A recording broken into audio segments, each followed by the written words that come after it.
Mie ayam terpedas yang pernah aku makan. Coba hitung kasih sambalnya berapa sendok nih si abang. Aku sambil lihat si abang sambil mikir ini makannya gimana. Sambalnya sampai kayak kuah gitu. Nah, sampai setengah mangkok itu isinya sambal. Tuh mie-nya dimasukin juga bener-bener kayak kuah. Namanya mie bejo, lengkap pakai bakso pangsit dan pangsit goreng, harganya 24.000. Deg-degan makannya.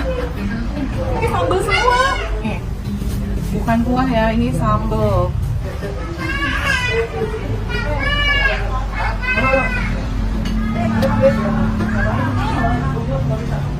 Pedas tapi masih oke.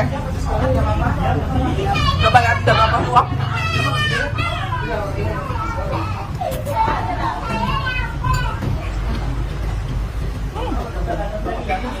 Mulai pedas.